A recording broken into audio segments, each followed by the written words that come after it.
Today on This Week in Startups, we have an Ask Me Anything featuring All Turtles CEO and co-founder Phil Libin, formerly of Evernote and General Catalyst. This AMA was recorded live in our Twist Slack channel. To participate in weekly AMAs and discuss all aspects of startup life with Jason and our community of 25,000 founders, join us at thisweekinstartups.com/Slack. This episode is brought to you ad-free thanks to our partners LinkedIn, Salesforce, and Pitney Bowes. Hey everyone, I am Phil Libin. I am the CEO and co-founder of All Turtles. Before that, I've done a assorted bunch of other things. Programmer by background, started a few companies. Probably the most notable was a co-founder and CEO of Evernote. Then was a VC, and now I'm back in the startup world. So glad to be here. Okay, let's get into questions from the Slack channel. Knyck says, in your state machine model, how early should companies prioritize looking into resurrection? Lines 5 and 9 of inactive users into low and high value users. That's a really good question. I wonder how many people know what Knyck is talking about. I gave a talk about the state machine that answers all startup growth questions. I'm sure it's online somewhere. I'll probably put a link to it. Yeah, good question, Knyck. I think basically you should focus on this as early as you actually have inactive users, right? So the idea is most companies think about getting new users from people who have never tried their product before. So they do a lot of sales and marketing and kind of outreach that way. But over time, you build up this large group of people who had tried your product. They just don't use it anymore. They're inactive. And in the beginning, there's not very many people in there. And so it's easy to ignore them. But over time, that builds up into a bigger and bigger pool. And it may actually be a lot more efficient, a lot cheaper to try to resurrect those people, to try to re-engage them. So you should start taking that seriously, I think, as soon as you have big enough pool of people that are inactive. One way to think about it is you look at how many new users you're getting, new customers you're getting, every month. And if the number of new customers you're getting every month is like, maybe 10% of the total number of people in that inactive bucket, then you can probably start actually getting as many people or close to as many people from reactivations as from new people. And it's usually cheaper to reactivate than get new people. So I would think about it like that. Look at the percentage and decide when it makes the most sense. David Fox asks, thoughts on Notion? I've been an Evernote user since 2008. Me too. Thank you. No, 2007 for me. I've got you beat by a year. But Notion seems to be winning over Evernote fans. So I think Notion is pretty good. We use Notion at All Turtles. We mostly use it as a kind of as a good, internal wiki and project tracker, which isn't something that I think we ever made Evernote to be particularly great at. I still use Evernote every day for kind of all of my personal stuff. But yeah, I am a Notion fan. I think they're doing a good job. Tom Preet, 3 questions. Question the first. As CEO, what brings you the most joy as a CEO? Any examples? Wow. One thing to point out is people often ask me if I'm having fun at my job, and I pretty much always say no, because it's not actually that much fun. To be honest with you, I don't know any good CEOs that are really having fun. It's actually not a job that most people enjoy doing. Some people do, psychopaths. But I think most people I know who are actually pretty decent CEOs don't enjoy it. They don't do it because they enjoy it. So it's not necessarily optimized for fun. It's very fulfilling. But joy is kind of an interesting word. But yeah, sometimes things do bring me joy as a CEO. The small picture, like the very tactical version of that, is like my favorite thing to do in the past like year or so has been to get in Figma and just see what all of our designers are working on kind of in real time, just see like the whole ant colony and see where people are swarming and be able to zoom in and take a look at stuff. So I kind of just get joy like pretending to do real work as a CEO in Figma, and I can like comment on things and talk to people. So I think Figma is kind of my favorite small joy, guilty CEO pleasure. On the bigger and kind of more scalable side of things, look, my favorite thing in the world is when I see that someone did something professionally, like at my company or companies, and it came out really great, and I didn't know about it beforehand. That's the best. Oh my God. I love that feeling. The greatest feeling as a CEO is when your employees like do something and it comes out amazingly well and you didn't even know about it beforehand. I think the more frequently that happens, the more you can say you're succeeding as a CEO. So that when that happens, and I'm really lucky enough where it actually happens quite a lot. It's great. It's when I am happiest. Question the second: as a software engineer, what was one of the most difficult things you had to overcome? I don't know. Everything is difficult. I mean, I'm a giant nerd. I've always been kind of socially awkward. I'm shy. I'm introverted. This is difficult. Doing this is painful. I'm not even like talking to anyone. We're just looking into a camera, and like just this is like hard. None of it comes naturally. But I mean, there's lots of people with lots worse problems than I have, and I just try to focus on what I'm trying to accomplish and just do it and get reasonably good at at what I'm doing. There was a lot of bad habits that I had that I think I've broken a little bit. So I've been trying really hard to establish healthy habits, both in terms of actual, health, but also in terms of management style and work and being in company. So there's a lot of things that I don't know if overcome is the right word, but they're like habits that I've broken that have to do with, hiring people and delegating and leadership and communications. The current thing that I'm struggling with the most that I think I'm making progress on, but it's been very easy for me to neglect regular communication with my coworkers in the past. I tended to make many decisions based on very quick, casual conversations with people who were physically near me. So at Evernote and before that and after that, a lot of strategy, a lot of big decisions are just made by me walking down the hall or walking for coffee with someone, making a decision, and that's kind of sucks for remote people, but that's just like the way it's been. And I've been aware of that as a shortcoming in my management style. And of course, now with the lockdown, everyone's remote. I don't get to like go walk for coffee with anyone. So I've really had to like force myself to communicate and over communicate. And I'm communicating much more now than I've ever had before.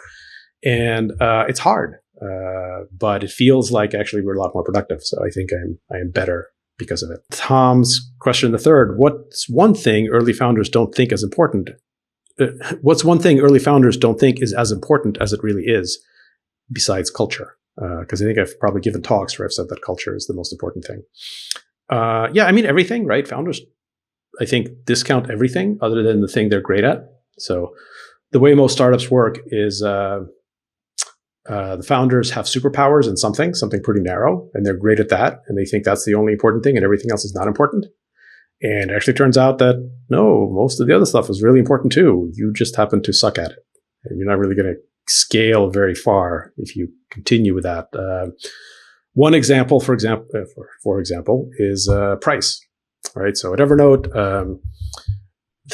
the night before we launched it, we were freemium at Evernote, so we had a free version and a paid version. And the night before we launched it, I realized at 3 a.m. that, oh crap, we forgot to decide what the price is going to be. And so I just randomly picked it. I'm like, $5 a month. Random selection, because $4 is too cheap, $6 is too expensive, $5 sounds right. So we picked that price at random, and then we didn't change it for 6 years. So for 6 years, Evernote cost $5 a month, and I knew it was the wrong price. For 6 years, I knew it was the wrong price because I remember that I picked it at random, and I thought, well, the odds of me picking the right price at random are pretty low. But I didn't know anything about pricing, and because startups, people who understand pricing don't usually hang out at startups.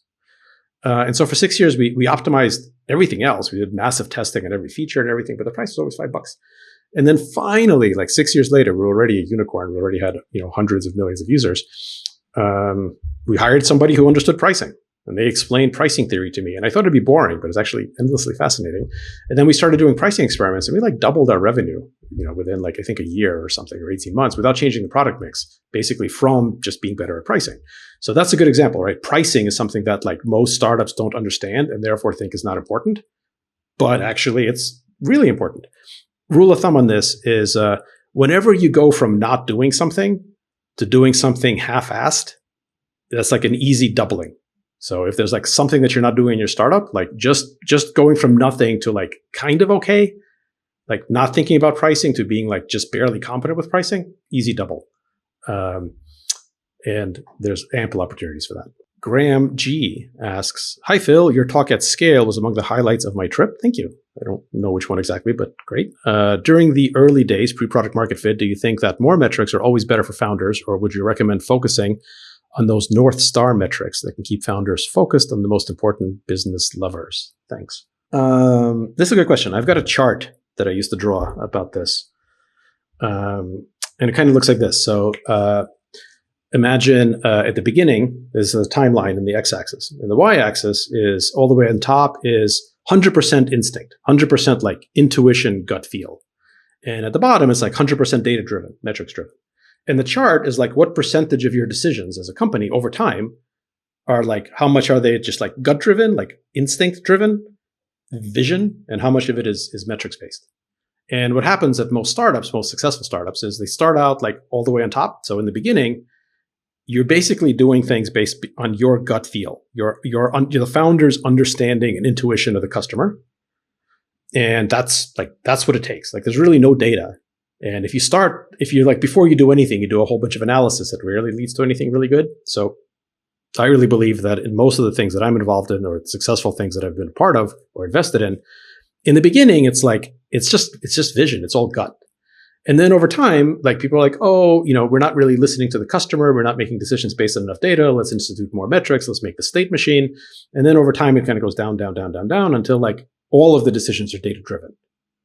And then you start hearing complaints the other way. Oh, it's not as cool anymore. We don't have like the same innovation. We're just like micro optimizing things. And then it starts to creep back up and then it goes down and then it like oscillates. So over enough time, a mature product, a mature startup will kind of oscillate between like making important decisions based on somebody saying, I think we're going to do this because that is my like founder level, designer level intuition versus here's how we've sliced the metrics.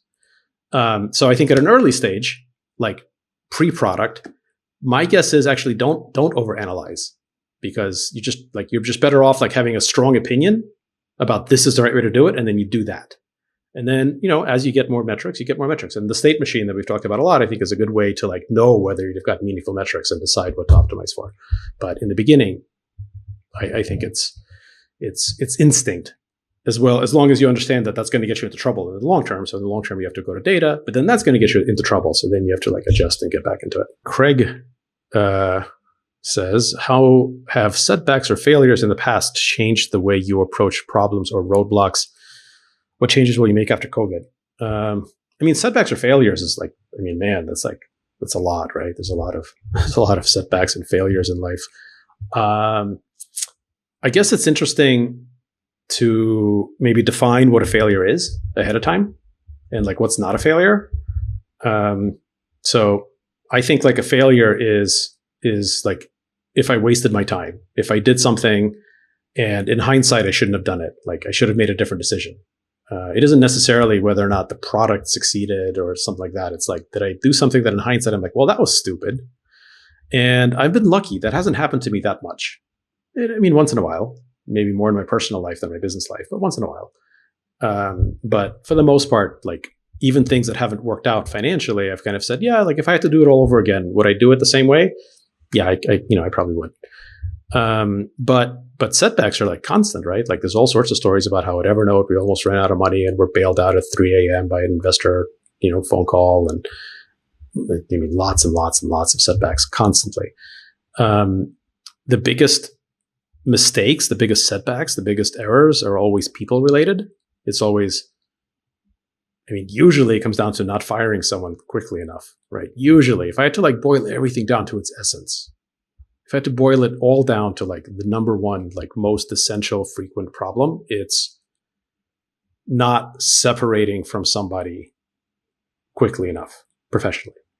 Like you kind of know that it's a bad fit, but for whatever reason, it drags on and on. That's the most common thing. I have a thing, like a principle around this that I think I've drawn as a graph. I call it the tip of the fuckberg. It basically means that, when you actually get around to firing someone, the reasons, for poor performance, the reasons, like after you fire them, the problems that you thought they were making are like teeny little tiny portion of like the actual things that you're going to find out are the problems after you've gotten rid of that person because they're not there anymore to cover things up and you're just going to discover all this stuff. This is universally true. This is like the truest thing I've ever said. every like CEO that I ever know that I say tip of the fuckbook to is like, oh my God, yes, that has happened to me so many times. So it usually comes down to that. It's like the unwillingness to part ways with, someone that it's obviously not working out with. And it's hard. It's tough to do. I'm still not particularly necessarily great at it, although I've tried to get better. In terms of what changes I'll make after COVID, that's a really good question. We're taking that very seriously. I think I said this a couple of weeks ago. I had this realization, right, a few weeks ago where it finally sank in how I'm non-essential, right? Because like obviously like through a lot of repetition, I'm not essential. And that was a weird feeling, right? Because like I'm kind of used to thinking myself as vaguely important in some unspecified way. And here I am, like obviously non-essential. And it's odd. I'm like, what does that mean? And I decided the way to think about that is to say, okay, well, yeah, I'm not essential right now to the current management of the problem. So how do I become essential to the rebuilding? Like, how do I become essential to gluing the world back together? How do we, because most people I know are also non-essential to the actual short-term crisis, how do we become essential to the recovery? How do we make the post-COVID world better than the pre-COVID world? What is the new essential? So all the projects that I'm involved with, that I'm either running or investing in or involved in, we have moved all of them into thinking, how do we become essential to gluing the world back together through the repair? And we're working on products around that, lots of things in healthcare, lots of things in productivity. I'll come back and demo some stuff, hopefully soon. And I think it's going to be tons of changes. In terms of actual like work changes, like, yeah, I don't know when we're going to go back to work physically. I just announced today at an all hands that we're definitely not going back to any kind of physical location until September at the earliest. And I don't know what's going to happen in September, but certainly between now and September, we're not going to go back into an office space. And I just did that because I wanted people to have like the a few months if they're trying to figure out where to spend the next few months or something. They know they're not going to get called back in, but we'll see how it goes after that. Andrii asks, how would you compare Notion versus Roam Research versus Evernote? What are strong and weak sides of each platform? So yeah, I haven't used Roam stuff very much. I've seen it. It looks kind of interesting. It looks kind of involved. I made Evernote for me, and I'm kind of lazy and disorganized. This is like a common misconception, is like people think I'm like well organized because I was like, co-founder of Evernote. Nope, not well organized at all. The system that we made because I'm like poorly organized and I wanted to be just as productive as organized people without actually having to do the work of organization. So I kind of like just dump everything into it and it figures it out. But I haven't used Roam, but I've heard good things about it. It's probably not for my kind of mentality. In terms of Notion, yeah, I just talked about that. I think it's actually pretty good. We use it more as like a publishing, like a wiki project manager type of thing, and Evernote for actually like remembering everything, keeping track of stuff. But I'm not an expert in. Actually, honestly, by now I'm not an expert in any of it. I haven't been involved in it with Evernote for 4 years now, something like that. It's a long time. But still a big fan, still use the product every day, and still have lots of friends there. So Jeff says, have you completed your goal of 1 pull-up? Last I saw, you banged out a chin-up in 2017. Yeah, where did I say this? Maybe it was like I forget. Somewhere I said that like my goal, maybe it was like a Tim Ferriss podcast or something, I don't know. But I said that my goal in life is to be able to do a pull-up, because I've never done a pull-up. Never been able to, and never been able to do a chin-up. I remember back in from like elementary school being constantly tormented because I just couldn't do a pull-up or a chin-up. I'm just abnormally weak, T-Rex arms, I guess. I don't know. And then I was really overweight for a very long time, actually kind of morbidly obese for a long time. And so, yes, I've been working on it, and I did do a chin-up, and I'm actually up to 5 now. I can do 5 chin-ups, which is great. And I can do 1 pull-up. Just 1. But yeah, I have met my goal. I can do 1 pull-up. I'm not even going to try for more. I'll do more chin-ups, but I'm happy with 1 pull-up. And yeah, I can do it. And I did it about a year ago, maybe a year and a half ago. Still at 1 pull-up. So, small wins. Thanks for that question, Jeff. That wasn't embarrassing at all. Sina B, or Sina B, I don't know, says, hi, Phil. As you said, many companies focus on just one market and build up from there, but you guys invest in a global presence early on in the process and try to have users from Asia-Pacific regions in the early days. How did you guys manage to do that? Was it only marketing campaigns, or did you guys have strategic partners in that region? I guess I'm not sure who you guys are, if you mean Evernote or you mean any of my other companies or all Turtles. But in general, most of the things I do, I'm just more interested in things that are global. I don't know, they're just more fun to work on. And certainly at Evernote, we were global from the beginning, and the vast majority of our users were global, were outside the US. And we did it organically. But we were just software, so there wasn't no like heavy logistics or infrastructure. We learned a lot, and there's a lot of nonsense. There's a lot of like bad advice that comes along with this. The biggest thing was a lot of people told us that, oh man, you could never be successful in Japan because Japanese consumers have totally different tastes, and Japanese software users have totally different tastes, and it's very hard for an American product to succeed in Japan. And oh my God, you can never succeed in China because Chinese users have totally different expectations. We actually heard advice like, Chinese users don't like a UI that's too nice. They kind of want things to be like cluttered and messy. And like, really? That sounds like extreme bullshit. But got a lot of that from consultants and advisors. And it turns out that all of that is wrong.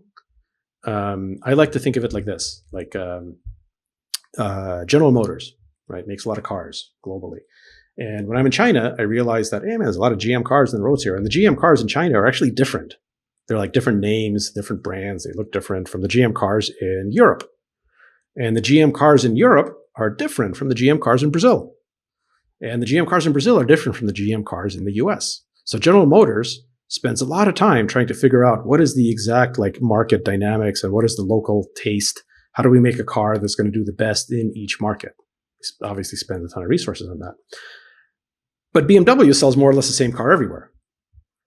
And, iPhone sells more or less, Apple sells more or less the same iPhone everywhere. And Tesla sells the same thing everywhere. And, World of Warcraft is the same everywhere and has global players. So what I kind of realized is regional differences in taste matter for the mediocre. So if you're making kind of an average car, then yeah, you can optimize. You can sell slightly more of them by really finely trying to understand the alleged differences between Brazilians and Japanese. Or you can just use those same resources to just make a product that's so good that it transcends local differences in taste. And everyone wants it. And so that's what we try to do at Evernote. That's kind of what we try to do in our other products when that's appropriate. And the way to do that is to just really have a high bar for quality. And the other thing we did at Evernote is we had teams all over the world, and we built Evernote all over the world. We designed it and built it, not just, we weren't like designed in California and made in China. We were like designed in California and Japan and China and Zurich and Brazil and everywhere else.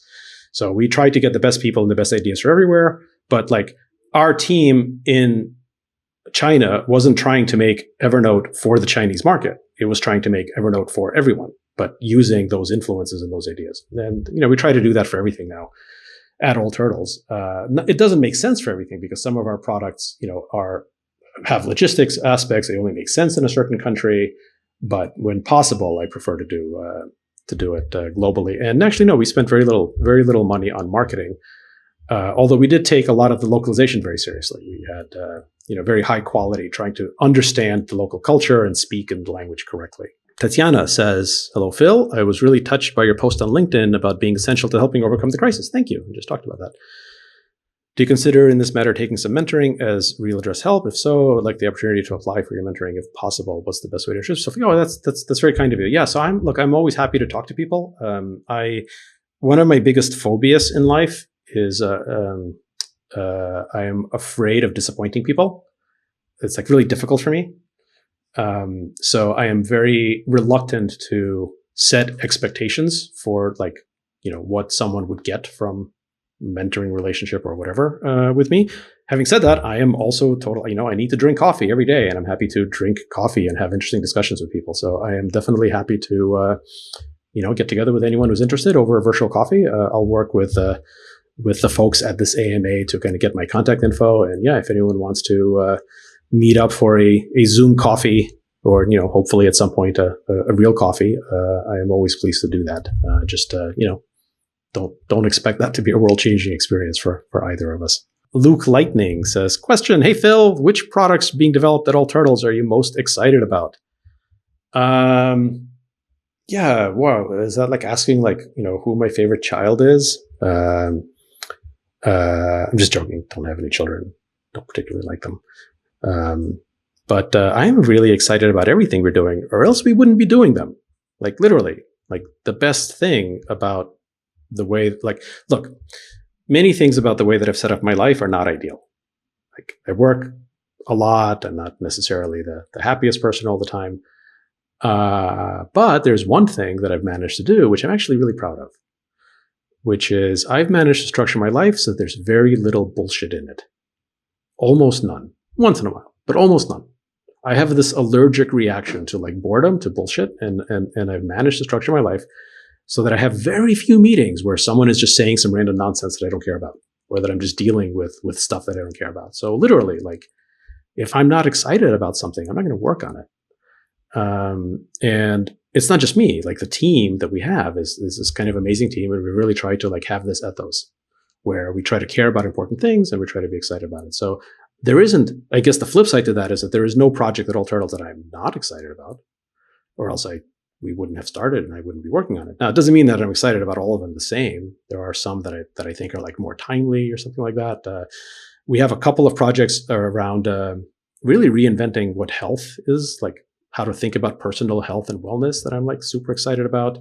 One of our companies is called TELUS.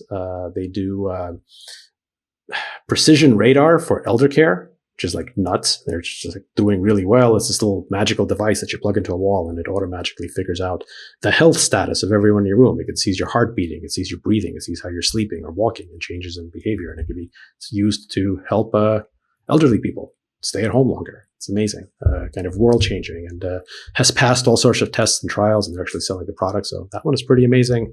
One of our projects called Spot. It's an AI for workplace harassment and discrimination reporting, and really reporting and training about any kind of sensitive issues.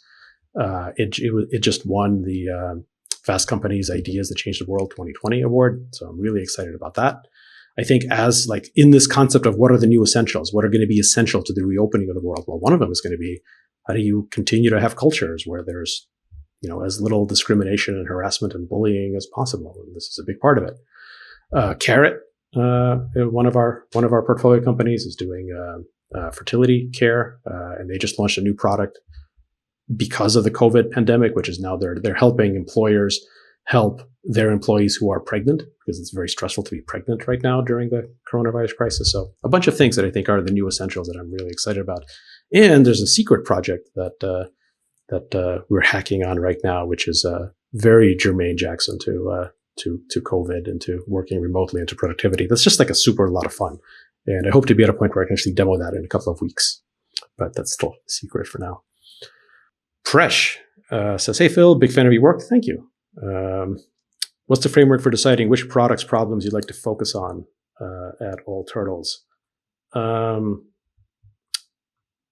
So we actually published this whole like framework of this whole taxonomy. We've like classified problems into like 5 different types, and we gave them funny names. Like there's the flying shoe and the Costner and things like that. And I think it's on our podcast and a few things. I'll find a link. It's actually a really cool framework that Jessica, one of my co-founders, and I recorded how we think about it pretty rigorously, and that's been really fun. I'm not going to repeat all of it here, but you should check out the podcast. But the short version is the word problems is important. So I think there's basically like, think of like 2 families of approaches to innovation. There's like things that are just meant to be like, that are like artistic, like inspirational, and that aren't necessarily solving problems, or just creating something new. And then there's problem solving. And we're better at problem solving. We're not as good as the like, hey, let's come up with a crazy thing that doesn't solve a problem necessarily, that we're not a problem that people know about. And if they don't know about it, it's probably not a real problem. But just like make something that like no one knew they needed, but is actually this like cool or beautiful thing for the world. Like to me, that's art. And there's definitely many like really cool products and companies that are created that way. Like I don't know that Instagram was like solving a problem that people could have articulated beforehand, and yet it did a thing. I've never been good at that approach, and that's not All Turtles' game. We solve problems. So the first thing is to, whatever it is that we're going to work on, you have to articulate it as a problem. You have to say, what's the problem? Which means you have to point to actual living human beings that have this problem right now, not a hypothetical future problem, no like blockchain nonsense, actual human beings who have a problem that are alive right now, quantify what the problem is, quantify its impact, and then decide, like, is this a problem worth solving? In fact, we have a framework that we call problems worth solving, where we think about, like, well, what's worth doing and what's not. But we consider it like that. So it really starts with stating it specifically as a problem, stating who does this problem affect. Do we think that helping those people is like possible and a good use of time? And once we have that, then, you know, a bunch of other factors come into place. But the primary thing is, what's the actual problem? And again, that's not the only way to make startups. You can do the other thing. You can do the just kind of artistic approach. And that's great. I just don't have that kind of talent. So we do problem solving. Catharine McIntosh says, changing how you eat or don't eat. I guess she's then quoting me, quote, "This is easily the top 3 most important things in my life that I've ever done. It's absolutely transformative." What are the other 2 things? It's good. Yeah, it's a good question. I do know what the other 2 things are, but I don't know if I can necessarily talk about them. So one of them, so basically, one of the most important things in life that in my life that Catherine's been talking about is when I started fasting and taking it seriously and kind of working on my health, and it has been totally transformative. It's just like ridiculously important. And another one of those things is, partially related. But, a few years ago, I don't know if you guys remember, but a few years ago, it was legally required for every investor or CEO in San Francisco to get into meditation and mindfulness. Like there was like some kind of a state ordinance or something. People were being imprisoned if they were insufficiently mindful. So, like everyone else, I followed the law and I got into meditation and mindfulness. And that's been also like transformatively important and very useful, like, which I know isn't the point. In fact, I know that if you say that like you're doing Buddhism because it's useful, like you're not. That's kind of a fundamental misunderstanding of what Zen is for. It's not a productivity hack, but it kind of is. And it's kind of been great. And I could talk about that for hours. And it's really opened up my way of thinking about everything. And then the third one, I guess actually just happened recently. I just spent 2 weeks in the Amazon with an indigenous tribe, just like in the middle of the Amazon, and it was great, amazing, total brain rewire, change your perspective, understanding what a system is, what complexity is, what balance is, what power is, all sorts of things to talk about. So yeah, maybe those are 3 good things. I'm sure there's a couple of other ones as well, but. Thanks for calling me out and just randomly picking the number 3. Jason. Hey, Jason. Calicanis says, thanks for doing this, Phil. Thanks for having me. You kidding? This is great. My question, can you talk about your massive weight loss and how that didn't impact you as a founder leader? Do you think you were perceived differently based on your weight as a founder leader? Sorry, this question feels too personal, but I'm coming into someone who struggles with weight. And thanks for your advice over the years. Yeah, no, it's not too personal at all. So I have been, I went back actually. I asked my mom to send me like old photos of myself because I was interested in like, when did I get fat? Because I didn't remember. Because I remember like as a kid, I was skinny. And so she sent me a bunch of old photos, like me at, age 5, age 7, age 10. And I was pretty skinny. I was a skinny kid at 5, at 10, at 12, at 15, at 17. And then there was a photo of me at 19 and I'm fat. And I'm like, I don't remember this. But something around the very end of high school, at the beginning of college, somewhere around my 18th birthday, I like just became overweight. And then it just like went from there. And a few years ago when I was kind of at my height, I think I was like 260 or 265 pounds. And, my BMI was like north of like 35, which is kind of in the morbidly obese range. And, it just happened. And then I said, all right, I gotta take this seriously. And I had tried a few things off and on, but I thought, okay, I started reading a lot about fasting. Actually, Loic Lemur told me about it and it sounded stupid. I'm like, Loic, this is stupid. This is another thing that you're just into, but it's dumb. But I looked into it because I basically wanted to like prove to him how like fasting is super dangerous and stupid. So I read about it. And like, as I started reading about it, I'm like, this actually makes sense. Like the metabolic pathways here, like make sense to me. Maybe I should try it. And so I tried it. I decided, okay, fine. If he can do it, I can do it. So I'm just gonna not eat anything for 3 days. So I decided just to try. First day, I was like, oh my God, this is so hard. I'm hungry. I'm gonna die. But whatever, I'm just trying it. If he can do it, I can do it. Second day, hardest thing in the universe. I feel miserable. I feel like crap. I don't know, well, this can't possibly be good for me. Woke up in the morning of the third day, best I've ever felt in my life. Just like morning of the third day, it was like things are clear. I feel great. And then I, read it more, started doing it more, it's been transformational. So I lost like about 90 pounds. I've kept it off for about 3 years. I kind of go up and down a little bit. I'm about 10 pounds higher than my normal weight now because of the just much less motion and much more eating during the lockdown. But, I can control it. In fact, if I actually haven't eaten in 3 days, I'm going to have a good meal right now in about 2 hours. That'll be my first meal in 3 days.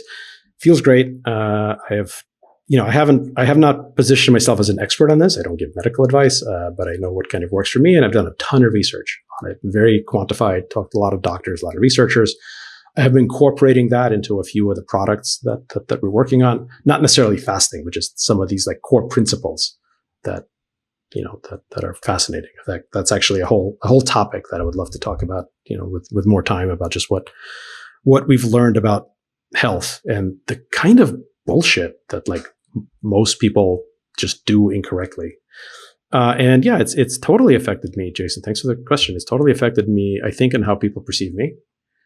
I don't see how it couldn't, and that's not fair, but it has. I definitely feel a lot better. Well, first thing, I feel better, right? And so I feel better and I look better. I mean, not great, but better. And that makes me more confident. And that obviously projects and makes a big impact, right? Like how you feel about yourself has a massive impact on how other people perceive you. So just that. But also, I think that the country and the society, unfortunately is quite sensitive to weight and to age. And I think I look and feel younger. I think I have been perceived differently. And with employees, with investors, how often I get on TV, all that kind of stuff. Not necessarily in Japan. I think they liked me better when I was fat in Japan. I don't know why. It's kind of a different culture. Like there's different norms. I remember being in Japan a few times and people would like in business meetings, like they would like rub my stomach and laugh because I was so fat. And they're like, that was okay. And I had to be like, wait, what? This is a thing we do here? Oh yeah, I guess it is kind of funny. So not in the US. But yeah, I do feel a lot better, and I'm not recommending it for anyone. Although I do think that thinking through, like, I think we have an enormous amount of really bad ideas about health and weight and exercise and eating that are just wrong in this country.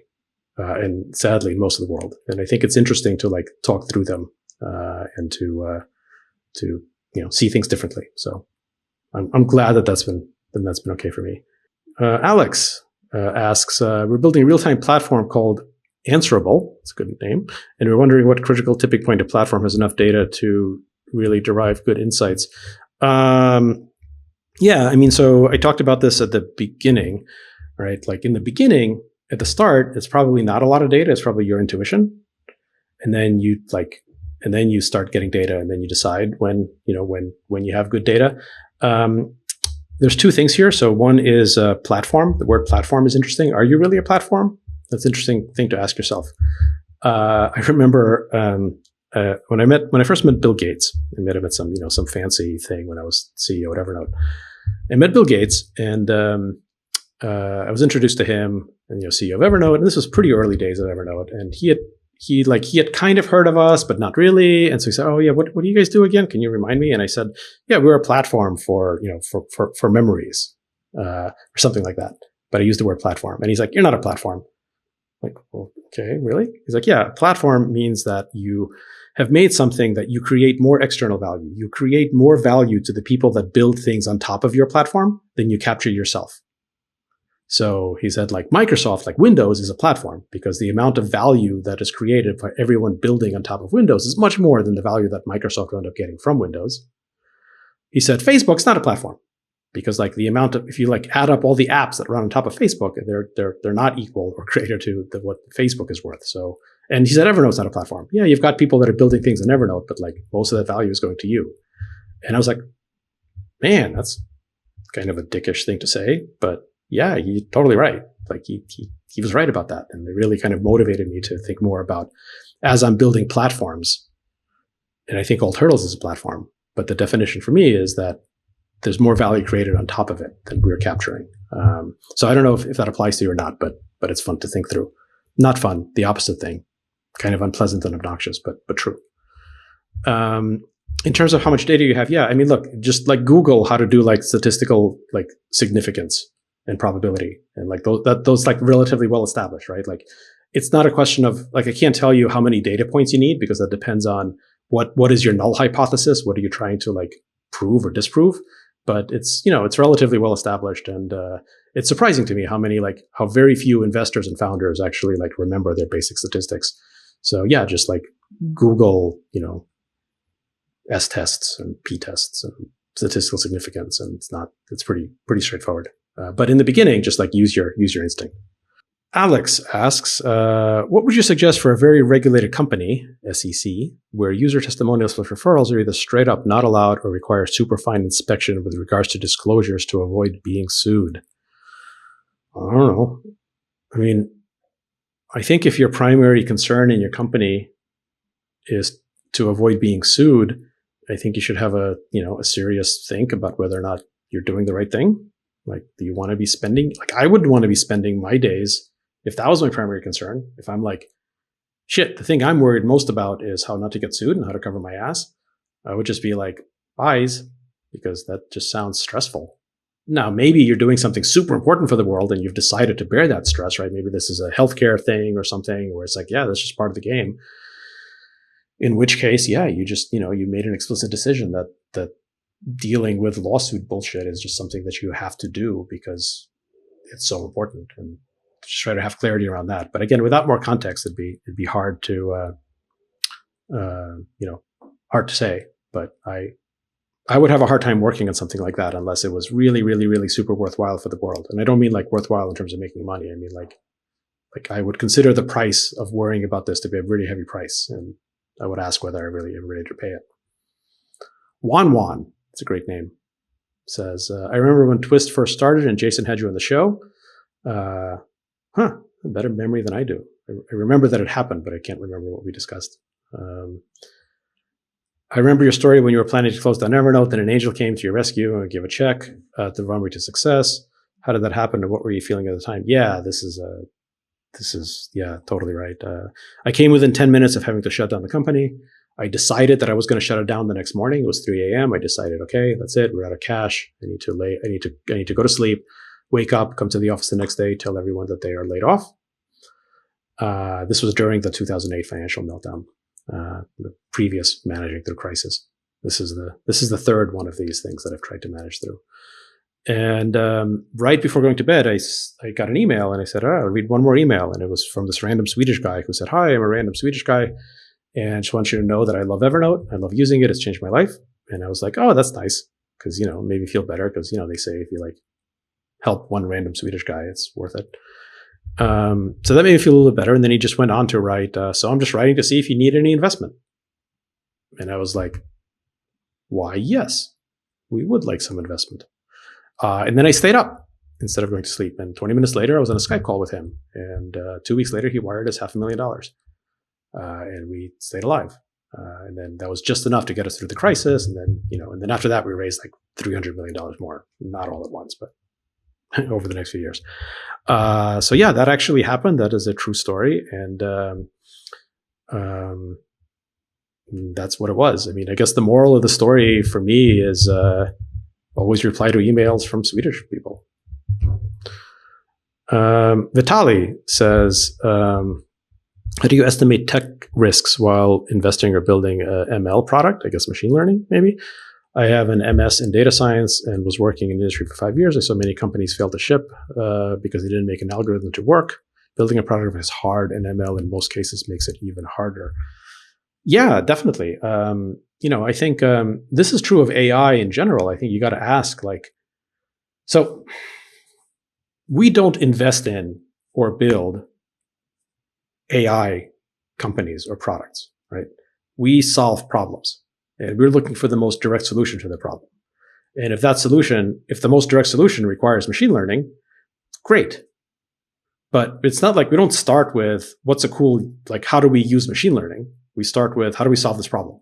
And it happens that there's a large class of problems. In fact, this is kind of the old Turtles, a big part of the old Turtles framework. Someone asked previously is you have to solve a real problem. And, we have to have experts as founders who really understand it. And it has to be, self-sustaining. And the last one is kind of important. We have to be able to solve this problem for real within 12 to 18 months. So we only give ourselves a 12 to 18 month window to get an initial product to market in a way that would have been impossible 2 to 3 years ago. So what technology has changed to make a problem solvable today for real, not like in a science project, that whereas like 3 years ago, it would have been crazy to think about. And a lot of times today, the answer to what's changed is, well, we just got, we have better ML tools, we have better AI, we have better networking. So a lot of times that answer is technology. Not always. Sometimes it's societal. There's probably a whole lot of problems that are solvable now because of how people are relating to COVID that were probably crazy to attempt to do a few years ago.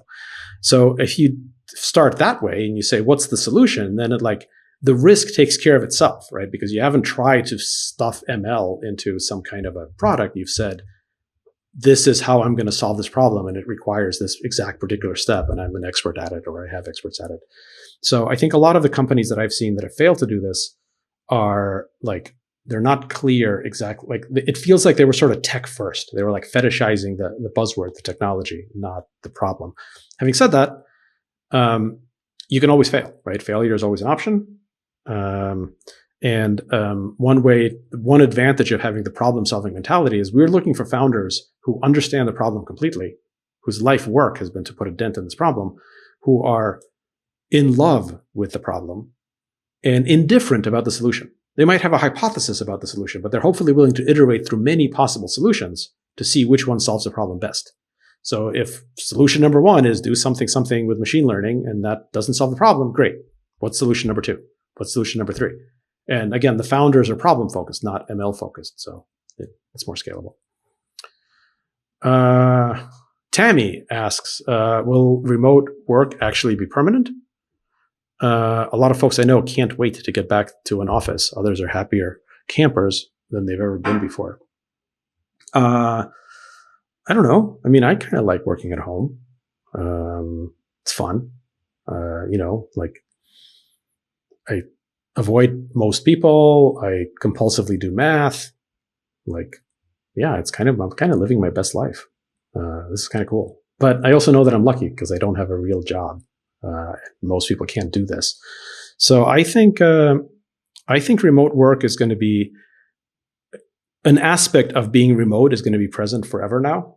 For example, I think that most meetings, even when offices reopen, I think most meetings will have some remote participants. Even if some people are there in person, they'll always have some remote participants. I think we'll have very rarely things that are all in person in one space.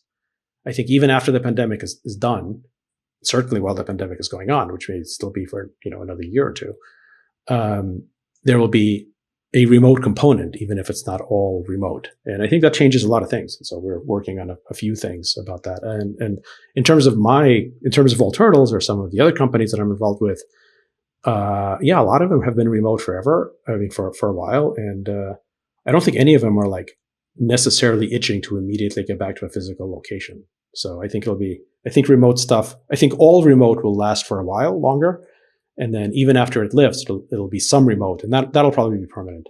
And I think that's generally a good thing. Again, for people who can do their work remotely, which I think is probably a third of all the possible jobs. Vince says, question, after scaling Evernote and then working as a VC, I'd assume you'd advise many companies not to go the VC funding route. Why would you assume that? Did you raise money for AT or did you bootstrap, and when would you advise in either direction? I'm asking because impact-oriented businesses may not have aligned short, midterm goals with a typical investor, and the investor could pressure product team without having any knowledge of the market or problem space.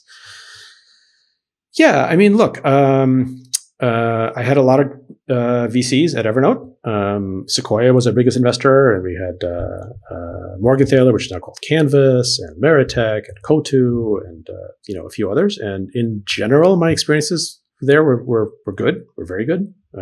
Not easy, but good and useful. At All Turtles, we have great investors. We have VCs. We have General Catalyst. We have Salesforce Ventures. We have a bunch of just kind of friends and contacts of mine that I've known from Evernote days or before. I put more money than I probably should have into it myself personally.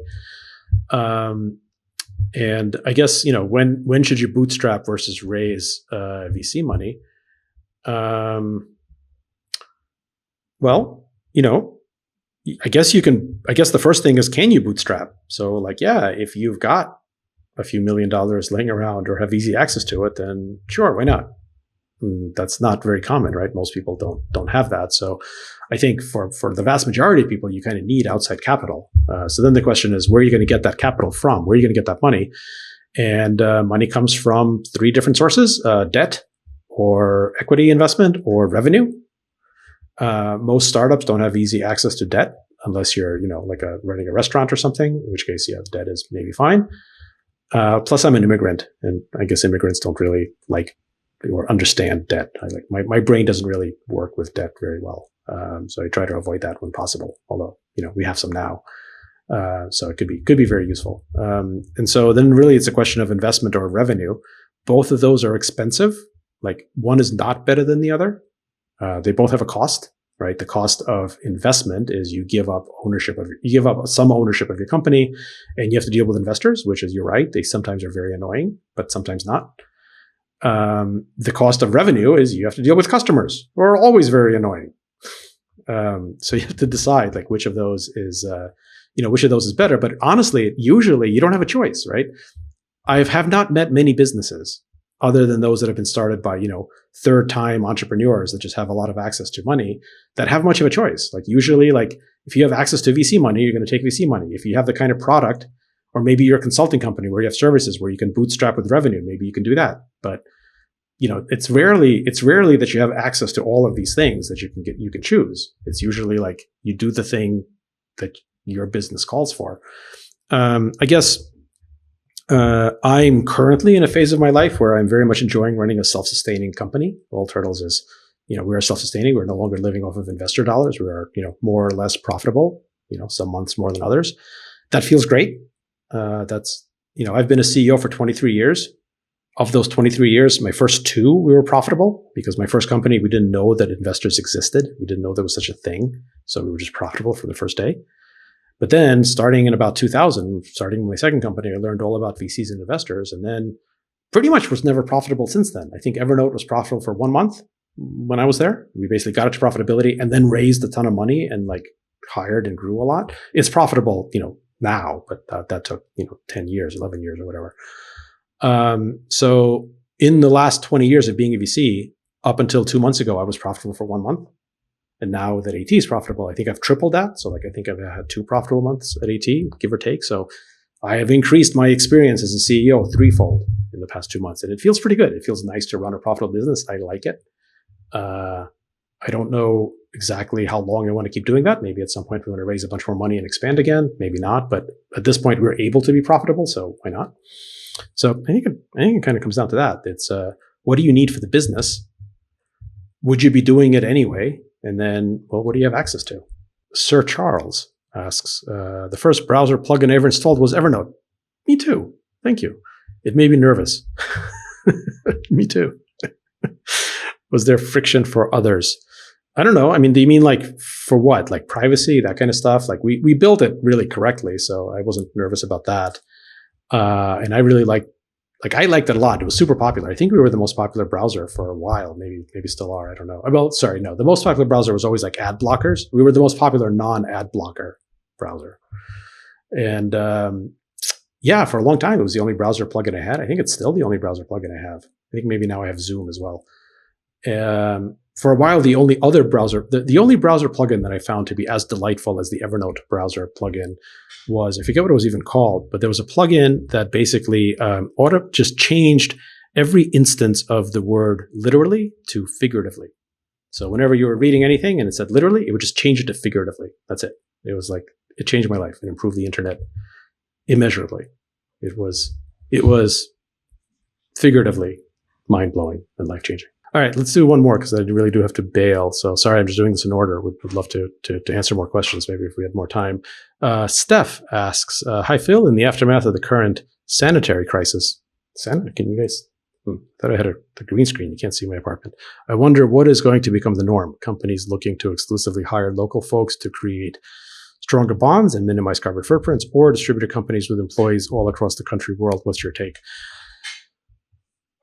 Well, both, obviously, right? I think companies that can function distributed and remotely will do so. That's just a superpower now and will be forever, right? Like if you're building the kind of product that is good at being done remotely, I think you will do that, and companies who are good at that and who are able to do that will have massive advantages. So I think distributed and remote working has just gone through a step function where it has become much more important than it ever was, and it's going to stay super, super, super, super important.